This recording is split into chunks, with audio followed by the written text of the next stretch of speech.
Now that's the way to end the betting week. Saturday, cashing in with my normal top-rated play in college basketball, a 15-dime release of Stanford pounded Connecticut. Sunday, coming out with the biggest play of my career in the NFL and the first ever 30-dime playoff release I've had.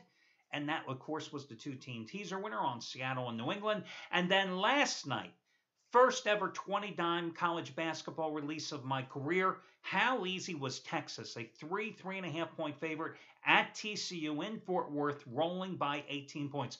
And if you got my analysis for that game, guys, I broke it down to a T. I mean, it was right on the money. And we all won money, and you saved money in the process because Texas was also the half-price play of the day on Monday.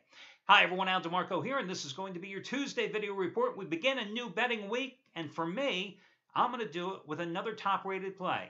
Another 15-dime release, which again matches my highest rated play in any sport.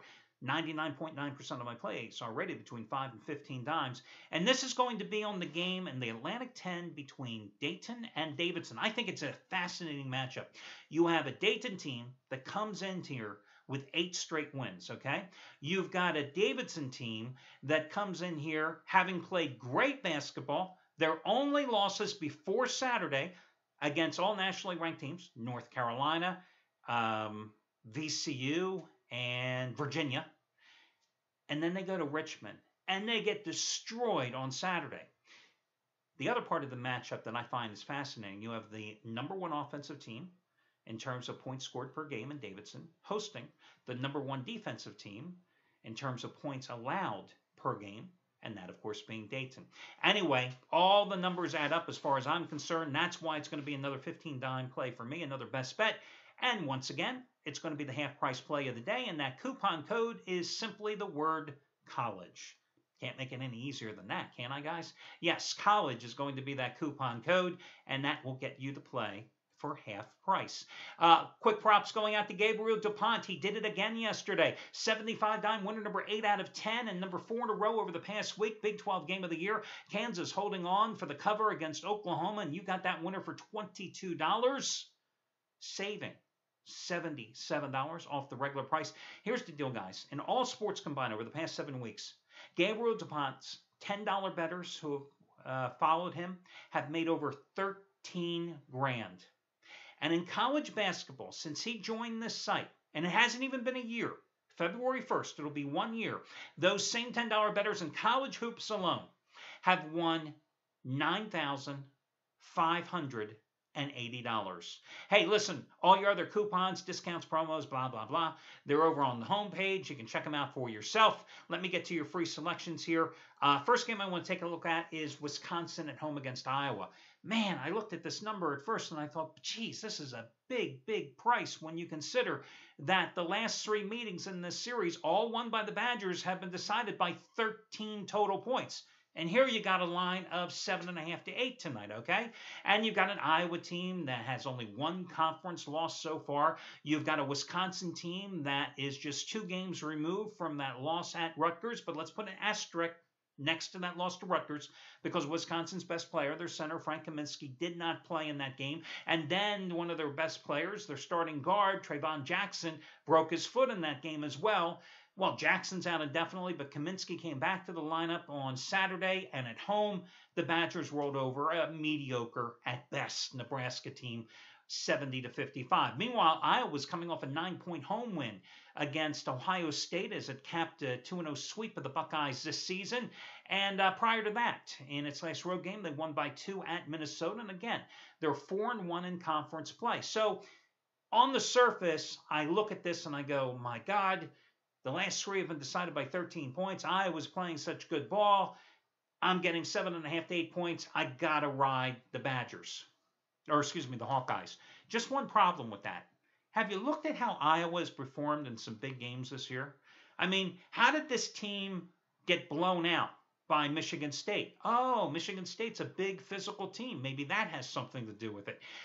Then I look back at how they lost those consecutive home games in December. Okay, I can understand you lose at home to your arch rival, Iowa State. I don't understand how you lose at home to Iowa State by 15 points. And then the very next game, okay, I can understand you're going to have a letdown, but it's not like they played the very next night. 8 days later, they host Northern Iowa. Yeah, that's Northern Iowa out of the Missouri Valley Conference, and they lose that game outright by 12 points, laying 3.5. This is a team that also lost earlier in the year to Texas by 14 points, lost to Syracuse by 3 points. And the theme that I find here is that Iowa has struggled against big physical teams. And that's what Wisconsin has. A very good, strong physical front line. Now, it's not like Iowa doesn't have some real talented bigs. But again, they couldn't handle Texas, couldn't handle Michigan State. And then those Iowa State and Northern Iowa losses, damned if I know what happened here.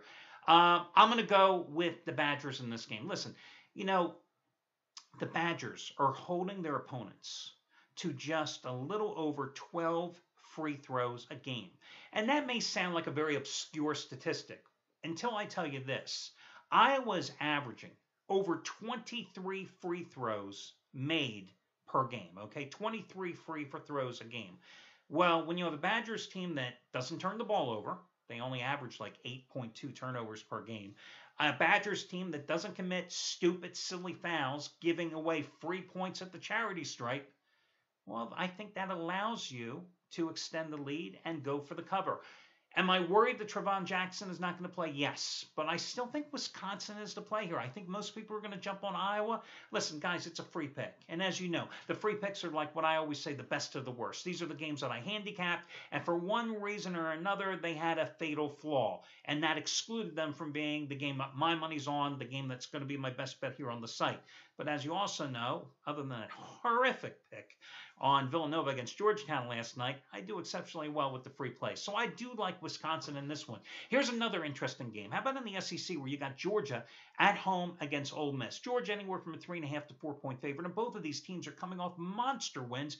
Georgia just snapped Florida's 24-game winning streak in SEC play with a 12-point home win on Saturday. Meanwhile, you have Ole Miss that opened the SEC season with that disappointing overtime loss by 3 points at Kentucky, going to Arkansas on Saturday, an Arkansas team that had just been on an incredible roll at home, and they go wire to wire as a 9-point dog and won the game 96-82. In fact, they hit a season best in that game of over 56% of their shots.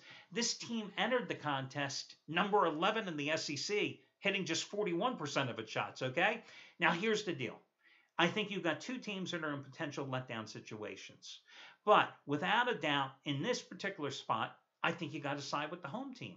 Because, again, yes, Mississippi has, shall we say, momentum a little bit on its side from that big road win against Arkansas.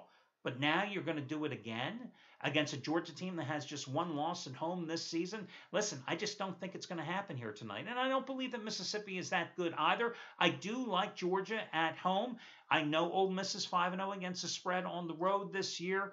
But again, I'm going to go with Georgia and lay the 4 points as your other complimentary play here in this particular game, because Mississippi shot over 15% better from the field than it has for its season average in the win at Arkansas. Law of averages tells me that that's not going to happen again here just a few nights later. So Georgia and Wisconsin are your two free picks. That'll do it, guys. Best of luck to y'all, and I'll catch you again tomorrow when we do this one more time.